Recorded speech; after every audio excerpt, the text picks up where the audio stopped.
I guess those two are getting a nap before they have to work all night.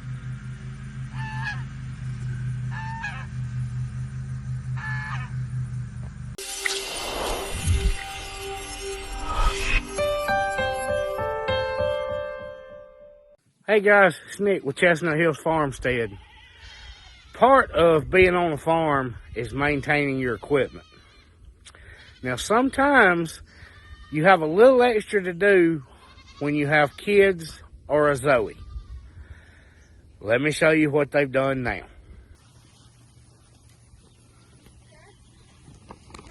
Everybody's hiding in the shade.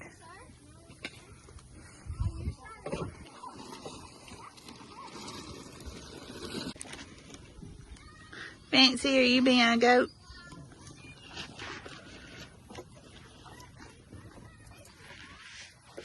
Are you being a goat?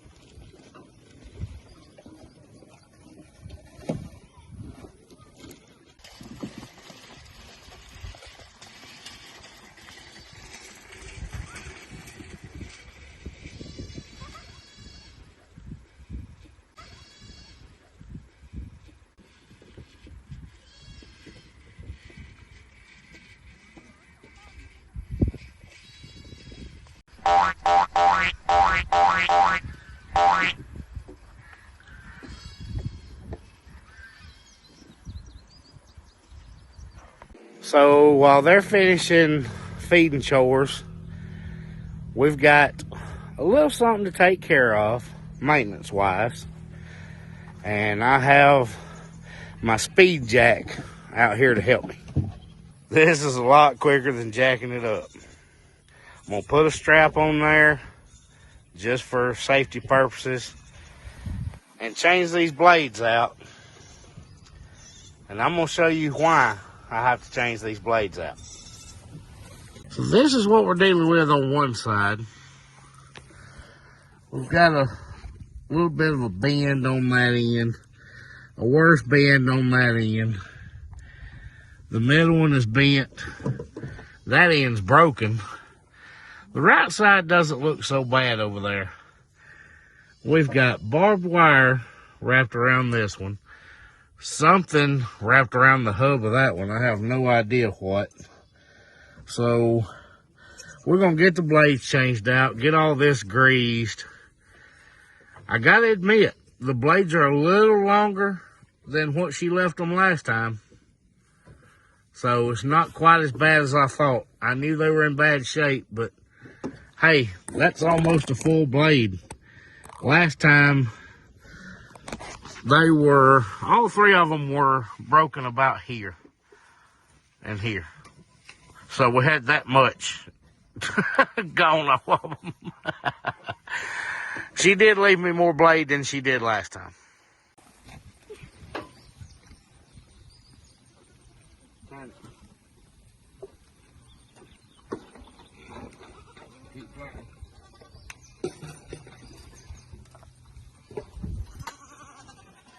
Right there. Now, move it out and hold on to it. Move it out to the side. Out to the side and just keep pressure on it. I'm going to knock that blade loose. Right. Keep on doing it. Okay, take it over. Hold the blade. Okay.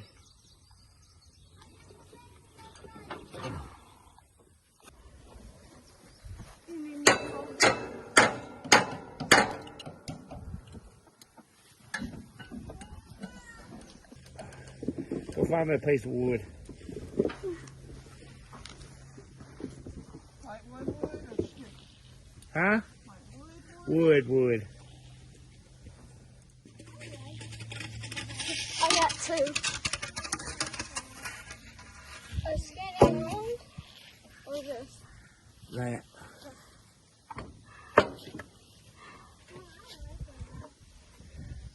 Get back over there. I gotta figure out where I need it first. Come in the new blade.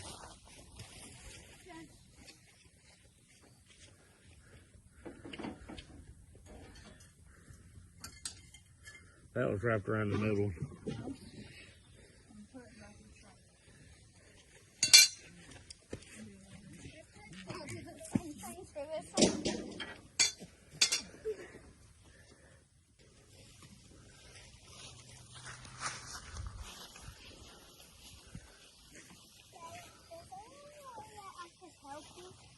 Not right now, buddy.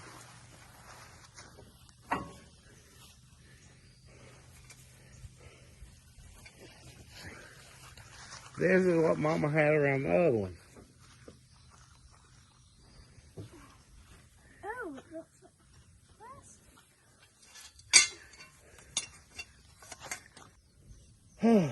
Baling twine. Better than barbed wire.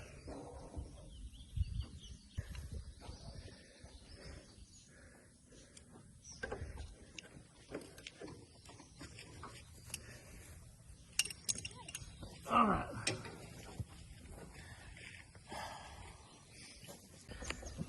So, this one's not really that bad. It was time to be changed. This one's the one you saw bent up on both ends. This is the middle one that had some breaks. Well, I told you, last time, I think Zoe left me about right there on both ends. It was, both blades were about, or all three blades were about that long. So it's not as bad as it was last time. Not that bad. But it is the first time to find all the baling wire and barbed wire under there. Guess what it is. It's from cutting grass on the farm. Hey, Jason. You checking everything out? You checking it out, bud?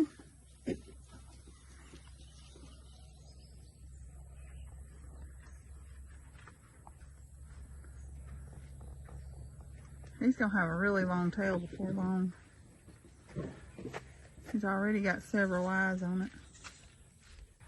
I got that lawnmower serviced and put new blades on it, and you're sitting here on your phone on that bicycle. I was scrolling Facebook while y'all took care of business, and I just realized that Flying Peach is only open through today, and they're closed for the rest of the season. So why don't we go get something to eat? I thought we were going to cut grass. Well, I'm sweating already, so let's. It happens. It's August. We're cutting grass in August. Sweat happens. Let's just go get something to eat. You know who is on the way to Flying Peach? Catherine. So let's go to Catherine's and get her, and then go to Flying Peach. Were you planning on going on that bicycle? Yes. Okay, I got to see this. Okay. Well, I'm going. Yeah, right. See, you can't even figure out where to put your I phone. got it. You're going to ride all the way to Flying Peach with that tucked under your chin?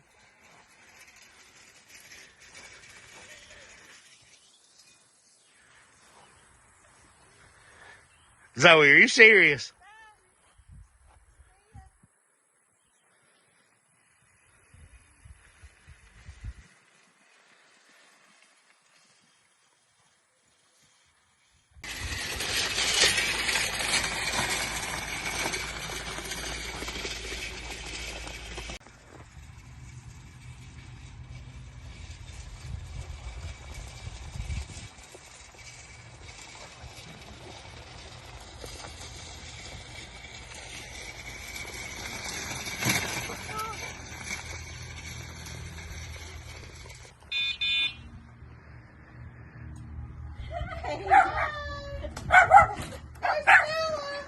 Yeah, there's Stella.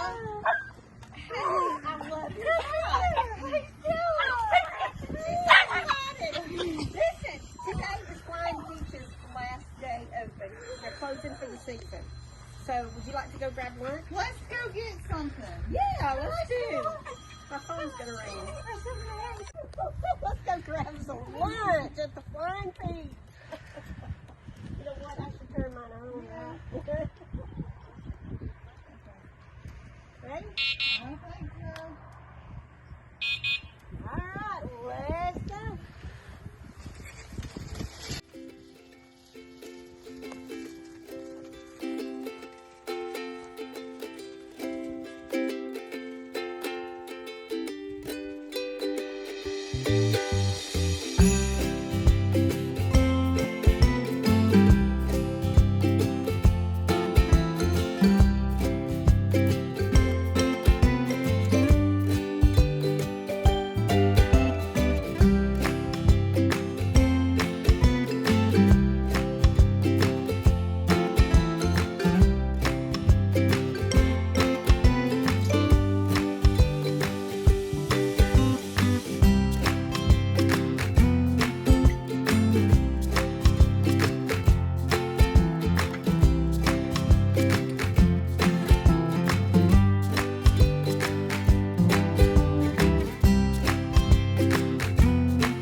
Let's get us some of this last day food.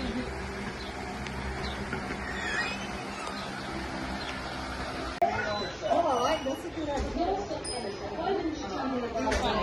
What are you buying? Yes, please.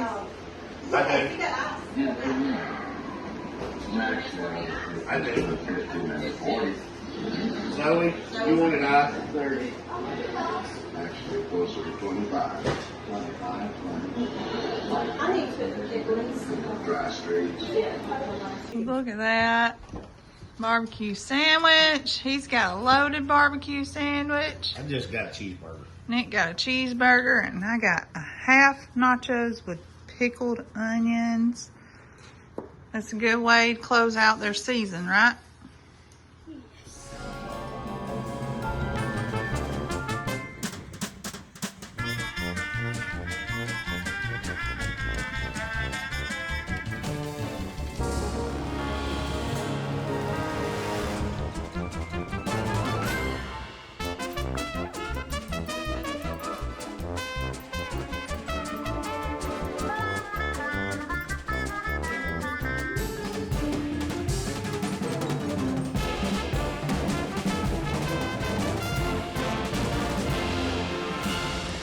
All right. Now that we've wasted about 3 hours, can we get some grass cut? I've been waiting on this. I love to cut grass. Well, don't tear it up again, okay? Okay. It's not that old. No. We're going to cut the goat pasture first. Yeah, we need to knock that down. Our sorry goats ain't grazing it enough. So let's at least knock the top off of it, and then I think they'll like it better. Then we need to go cut for the boy goats too. Okay? Sounds good. And we got the whole yard to do, so it's probably going to take through tomorrow. Yeah, I'll definitely be back out here tomorrow. That's all right. Let's go cut, please. Okay.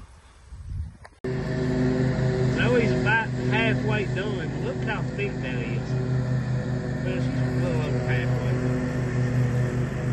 But you can see how tall and thick that's grown. She's cutting it down so the goats like that a little better.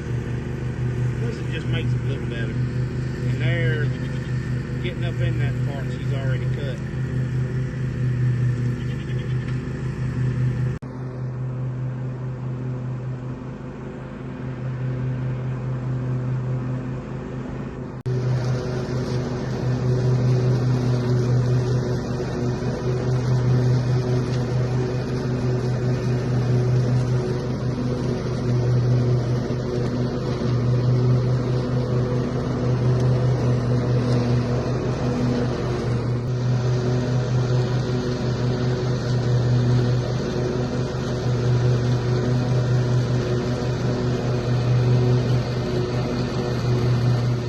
We're getting on toward the end of the day here, and we ain't got a whole lot on video. It's just been cutting grass and servicing the mower. You got to see that part.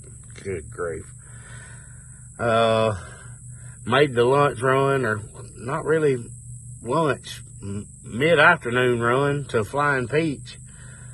I've got to get some more done. So just sit right here, and maybe it'll be a little bit more of a satisfying video, so you can just watch stuff be accomplished right before your eyes.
I bet y'all hadn't seen this big rascal in a while.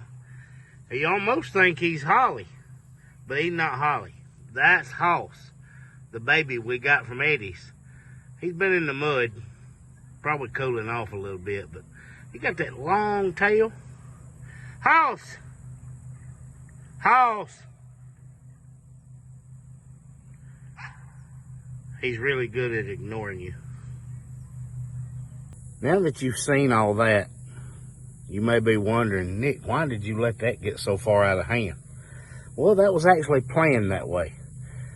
If you notice where I am, this is where we usually plant our corn.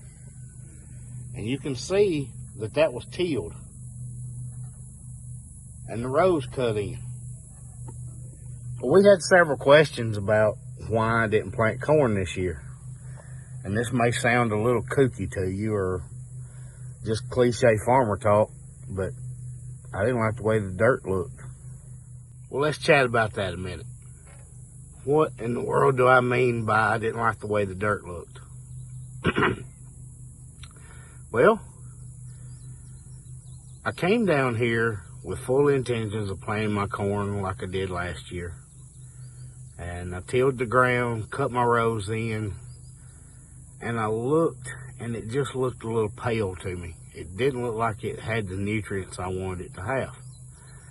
Well, something I learned from letting our pigs clean up and till our other garden, I actually put them in there to get rid of nut grass. And they wiped it out, no problem since. But this viney garbage that you just saw here came up, and I figured that it had just been over-tilled by the pigs. So I let that go a little while, went through and cut it. A couple of weeks went by, I cut it again, and I just left that laying there to put some organic material back in the soil. Well, the next time I tilled it, it had transformed that ground. Now, of course, it had overwintered, and I had cut it every couple of weeks and continued to knock it back, and then once we got to winter, I just let everything die out. And when it came time to cut and till that in, I made a rough pass over it with the tiller, got all the grass out, went over it again, planted it, and it was exactly what I was looking for. So this, we actually planned ahead of time. I told Zoe that we weren't going to plant corn, and she asked why, and I explained what we had found when the pigs did the other area. Now, I don't even know what that stuff is. It's just some kind of viney weed. I may send pictures of it to Jason, see if he knows. I have no idea. I don't know what that stuff is. But I'm no expert on weeds.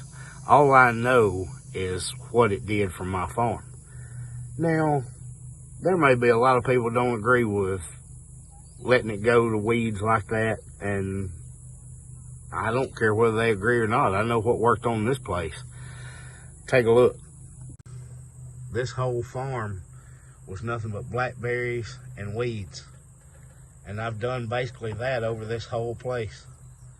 Just cut, let it grow out, cut it, let it grow out, cut it.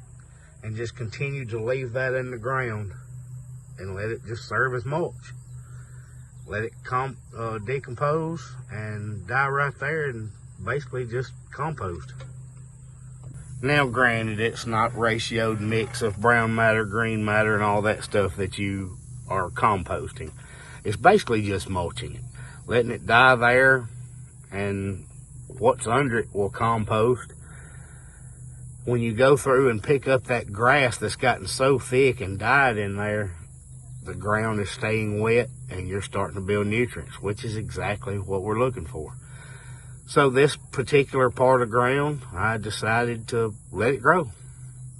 And we've cut around the edges, but this part where I tilled, I just continued to let it grow and grow and grow. And you saw how thick and tall it was.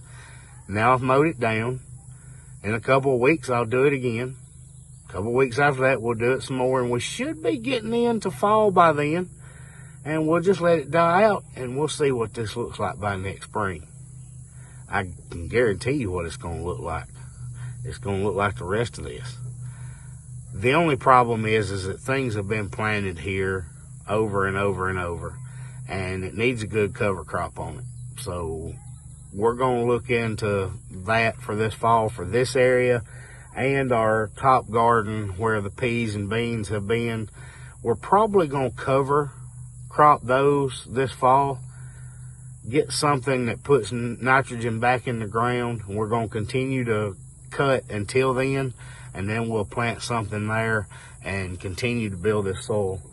But I got to thinking when I was continuing to till this and put rows in and all this stuff, Nick, you're acting like a conventional farmer, and that's not how we run this farm.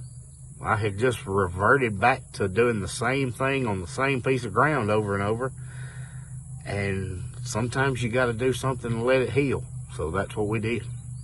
Now, conventional farmers will say there is no way that you can continue those practices and be able to feed people. And you've heard Zoe say many times that it's not just about feeding us, but we're doing things so that we can grow into being able to feed our community.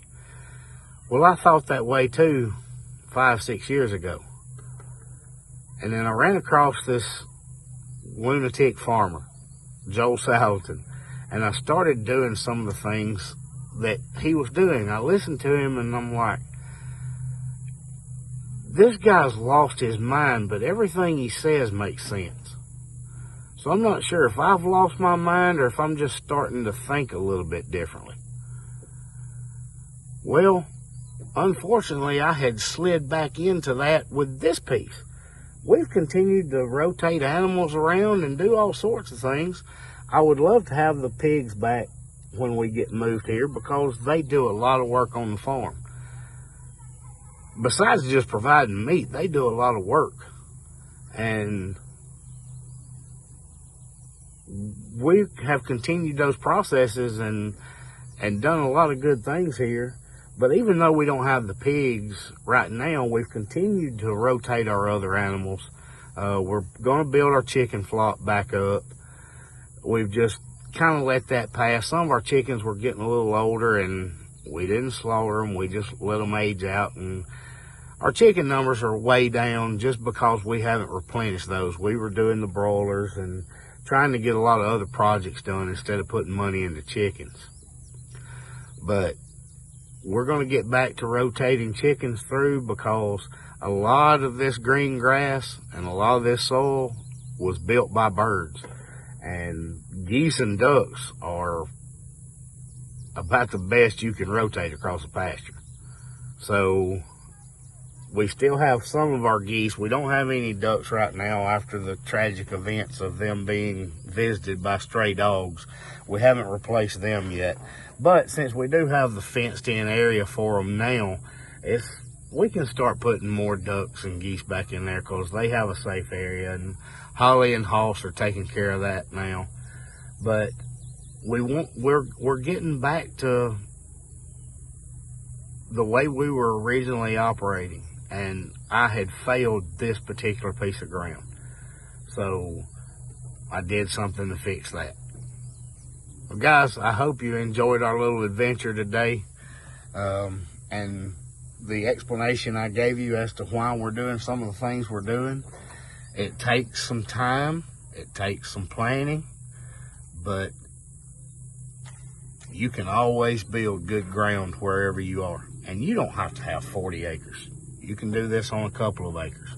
If you've got a briar field area and nothing but brush and brambles, clear it, start cutting it, let it grow, cut it, let it grow, build that soil, and you can do whatever you want to with it. I appreciate you being with us, and I hope you'll visit us next time on Chestnut Hills Farmstead.